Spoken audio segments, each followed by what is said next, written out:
இது பற்றிய கருத்துக்களை நம்மோடு பகிர்ந்து கொள்வதற்காக பத்திரிகையாளர் திரு கோட்டேஸ்வரன் நம்மோடு இணைக்கிறார். வணக்கம் சார். காவல்துறை சார்பில் 20 நிபந்தனைகள் விதிக்கப்பட்டிருந்தன, ஏராளமான அறிவுறுத்தல்களும் வழங்கப்பட்டிருந்தது. அதையும் மீறி தொண்டர்கள் நடந்து கொண்ட விதத்தினால தற்போது வரை சிலர் உயிரிழந்திருப்பதாகவும் தகவல்கள் தெரிவிக்கின்றன. இதை நீங்க எப்படி பாக்குறீங்க? உங்களோட முதற்கட்ட கருத்துக்கள்.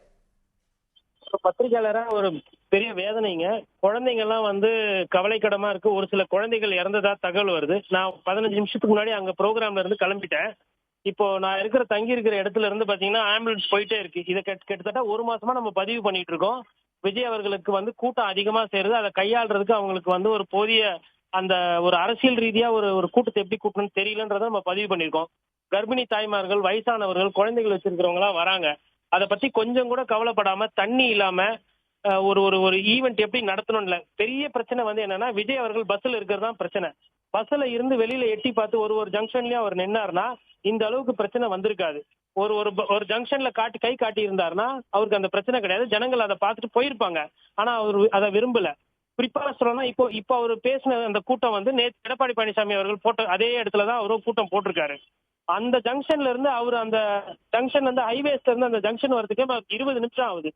அந்த இடத்துலயே அவர் அந்த பஸ்ஸுக்கு மேல ஏறி ஒரு கை அசைச்சு ரசிகர்களுக்கு ஒரு ஏதோ ஒரு நிமிஷம் 2 நிமிஷம் பேசியிருந்தா கூட்டம் இவ்வளவு சேர்ந்திருக்காது.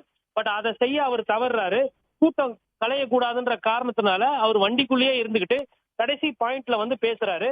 தொண்டர்கள் கிட்ட என்ன சொல்லியிருக்காருன்னா, எனக்கு கோர்ட் இப்படிதான் கையாட்டணும், நான் இங்கதான் பேசணும் அப்படின்னு கெடு வச்சிருக்காங்க, கைட்லைன்ஸ் கொடுத்துருக்காங்கன்ற மாதிரி சொல்றாங்க. பட் நான் இருக்கிற இடத்துல இருந்து பாக்குறேன், ஆம்புலன்ஸ் தொடர்ந்து போயிட்டே இருக்கு. அங்க இருந்து போயிட்டு இருக்கு. இப்ப நான் கிட்டத்தட்ட கரூர் ஜிஹெச்க்கு போயிட்டு இருக்கேன். இது ஒரு மிக மோசமான ஒரு ஒரு ஒரு அரசியல் புரிதல் என்றுதான் சொல்லணும். ஒரு ஜனங்களை 5 மணி நேரம் 8 மணி நேரம் காக்க வைக்கிறது ஒரு ஜனநாயக நாட்டுல அது என்ன விதமான அரசியல்னு எனக்கு பிடிக்கல. குடிக்க தண்ணி கூட அரேஞ்ச் பண்ண முடியாம ஒரு கூட்டம். இத்தனைக்கும் இவங்க ஆளுக்கு எல்லாம் செலவு பண்ணி கூட்டம் கூட்டிட்டு வர்றது கிடையாது, தானாதான் வராங்க. பட் நான் முன்னாடியில இருந்து சொல்றேன், அரசியல் நெறிப்படுத்தணும், தாவேக நிர்வாகிகள் இதை கூர்ந்து கவனிக்கணும்னு அது அவங்க கவலைப்படுற மாதிரி தெரியல. அப்போ சரியான வழிமுறைகள் படி இந்த பிரச்சாரத்தை விஜய் அவர்கள் மேற்கொள்ளவில்லை, அதனாலதான் இப்படி ஒரு சூழல் வந்திருக்கு அப்படின்னு நினைக்கிறீங்களா? வழிமுறை மனிதாபிமான குழந்தைகள் தாய்மார்கள் வராங்கன்னா அந்த இடத்துல இருக்கிறாங்கன்னா அந்த இடத்துல வெளியே டாட்டா காட்டிட்டு அவங்க கிட்ட ஒரு 2 வார்த்தை பேச கூட வேணாம். அந்த வண்டியில இருந்து வெளியில பிரச்சனை அவர் என்ன பண்ணாருன்னா, அவர் பஸ்லயே உள்ள உட்கார்ந்துருக்காரு.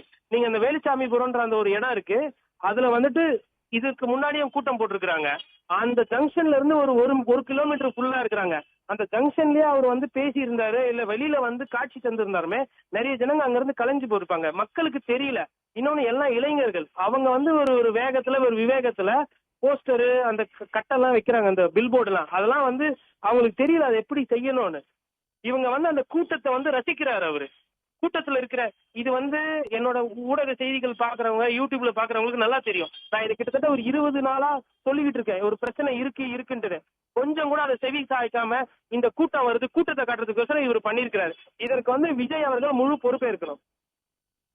விஜய் அவர்கள் தன்னுடைய பேச்சின் மூலமாகவும் சரி, தலைமை மூலமாகவும் சரி, தன்னுடைய தொண்டர்களை சரியாக வழிநடத்தல அப்படிங்கறத இதன் மூலமா நம்ம எடுத்துக்கலாமா? தொண்டர்களை வழி நடத்தலன்றது வேறங்க. எனக்கு வர செய்திகள் எனக்கு ஒரு பத்திரிகையாளர் இப்ப கரூர் ஜிஹெச்க்கு வெளியில நிக்கிறேன். எனக்கு மனசு வலிக்குது. அந்த குழந்தைகள் ஒரு சிலர் இறந்துட்டா மாதிரி சொல்றாங்க. அந்த செய்தியை கேட்கும் போது அது சரியில்லை. நீங்க தொண்டர்களை வழி நடத்துங்க, வழி நடத்தாம போங்க. ஒரு அரசியல் கட்சி எப்படி நடத்தணும், ஒரு கூட்டம் எப்படி நடத்தணும்னு தெரியலன்னா தெரிஞ்சவங்க கிட்ட கேட்டு தெரிஞ்சுக்கணும். உங்களை பாக்குறதுக்கு அதிகமான கூட்டம் வருது. மற்ற கட்சிகள் மாதிரி நீங்க காசு கொடுத்து கூப்பிடல, அதை நாங்க ஒத்துக்கிறோம், ஏத்துக்கிறோம். ஆனா தயவு செய்து ஒரு சட்டமன்ற தொகுதிக்கு தனித்தனியா போனோம் விஜய் அவர்கள். இன்னொன்னு 6 மணி நேரம் லேட்டா வர்றது, 5 மணி நேரம் லேட்டா வர்றதா என்னங்க? எம்ஜிஆர்னு ஒரு பேச்சுக்கு நீங்க சொன்னீங்கன்னா உடனே எம்ஜிஆராவே நினைச்சுக்குவீங்களா? அந்த காலகட்டம் வேற, இந்த காலகட்டம் வேற. புரிஞ்சுக்கணும் மக்கள். அதாவது ஹியூமிடிட்டி ஜாஸ்தியா இருக்குங்க, இங்க வெயில் தாக்கம் அதிகமா இருக்கு. குடிக்க தண்ணி இல்லாம நான் என் கண்ணெதிரில பார்த்த 2 விஷயம் என்னன்னா, ஒரு லேடி கான்ஸ்டபிள் மயக்காட்சி விழுந்தாங்க. அவங்க கூட்டு போயிட்டு வெளியில வச்சுக்கிட்டு தண்ணி எல்லாம் கொடுத்து தெளிச்சாங்க. நீங்க எத்தனை பேருன்னு காட்டுவீங்க? இன்னொன்னு, காட்சி ஊடகங்கள் லைவ் போட்டுக்கிட்டு ஏதோ ஒரு விஷயத்துக்காக அவங்க லைவ் போடுறாங்க. இந்த விஷயங்களை, இந்த பிரச்சனைகளை அவங்க பேசுறதே கிடையாது. மக்கள் உயிருக்கு மிஞ்சின விஷயம் எதுவுமே கிடையாதுங்க. ஒரு தேவையில்லாம கரூர்ல ஒரு பரபரப்பு உருவாயிருக்கு. நீங்க கரூர்ல 4 சட்டமன்ற தொகுதி, அரவக்குறிச்சி இருக்கு, கரூர் இருக்கு, கிருஷ்ணராயபுரம் இருக்கு, குளித்தலை இருக்கு. 4 சட்டமன்ற தொகுதியில தனித்தனியா ஒரு மணி நேரம் ஒதுக்கி இருந்தா கூட இவ்வளவு பிரச்சனை கிடையாது. பெண் அழைப்பு மாப்பிள்ளை அழைப்புக்கு வர மாதிரி அவர் தொண்டர்களை முன்னாடி வைத்து அவர் வந்து பொறுமையா வராரு. எதுக்கு? எப்படியா இருந்தாலும் உங்களுக்கு கூட்டம் சேருது. ஒரு 4 இடத்துல அதை பிரிச்சா இவ்வளவு கூட்டம் வராது. அதுவும் உங்க தொண்டர்கள் ஒரு சில பேர் சொல்றாங்க கோர்ட் வந்து அனுமதிக்கல, அதனாலதான் அவர் பஸ்ஸுக்குள்ளேயே இருக்காருன்னு. எப்படி 2 கிலோமீட்டருக்கு வந்து கோர்ட் அனுமதிக்குது, அடுத்த 2 கிலோமீட்டர் கோர்ட் அனுமதிக்கலையா? இது எப்படி புரிஞ்சுக்கிறது? மனசு ரொம்ப சங்கடமா இருக்குங்க. நீங்க காலையிலிருந்து அந்த களத்துல தான் இருக்கீங்க. இந்த நிலைமை ஏற்படாதவாறு இருப்பதற்காக தாவேக நிர்வாகிகள் எந்த மாதிரியான வழிமுறைகள் எல்லாம் கையாண்டாங்க, அது பற்றி சொல்லுங்க கோடீஸ்வரன். எந்த வழிமுறையும் கையாளல. ஃபர்ஸ்ட் வந்து குடிக்க தண்ணி இருக்கணும், பேசிக். இதே எடப்பாடி பழனிசாமி இங்க இருந்து 24 மணி நேரத்துக்கு முன்னாடி இதே வேல்சாமிபுரத்துல கூட்டம் நடத்தினார். இதே அரவக்குறிச்சி போனாரு, குளித்தலை போனார், இதே கரூர்ல பிரச்சாரம் பண்ணாங்க. இதே இடத்துல வந்து திமுகவோட ஒரு பெரிய நிகழ்ச்சி நடந்தது, முப்பெரும் திருவிழா நடந்தது. ரைட்டுங்களா?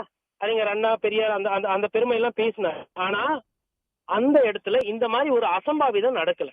நீங்க ஓட்டு கூட வாங்க, முதலமைச்சர் அவங்க, அதெல்லாம் அப்புறங்க. வர மக்களுக்கு எந்த வித பாதிப்பும் இல்லாத மாதிரி பிளான் பண்ணணும். ஃபர்ஸ்ட் இவர் வந்து இந்த மாவட்டமா போறதை நிப்பாட்டிட்டு தொகுதியா போகணும். இவர் 234 தொகுதியில ஓட்டு போட்டாதான் இவர் முதலமைச்சர் ஆக முடியும் ஐயா விஜய் அவர்கள். அப்ப 234 தொகுதி குறைந்தபட்சம் போனோம். ஒரு வாட்டி கூட போக முடியாம வெறும் மாவட்டம்னால போறதுதான் இந்த பிரச்சனை. திருச்சி போன்ற ஒரு பெரிய மாவட்டத்துக்கு 10 சட்டமன்ற தொகுதி இருக்கிற இடத்துலயே அவர் வந்து 2 மணி நேரம் ஓட்டாருங்க. நாகப்பட்டினத்துக்கு போறாரு, மயிலாடுதுறையில 3 சட்டமன்ற தொகுதி, நாகப்பட்டினத்துல 3 சட்டமன்ற தொகுதி, 6 சட்டமன்ற தொகுதிக்கு அங்கேயே 2 மணி நேரம் ஒதுக்குறாரு. எப்படிங்க பத்தும்? இணைப்பில் வந்து கருத்துக்களை பகிர்ந்தமைக்கு மிக்க நன்றி திரு கோட்டீஸ்வரன். உடனுக்குடன் செய்திகளை தெரிந்து கொள்ள சன் நியூஸ் பெல் ஐகானை கிளிக் பண்ணுங்க.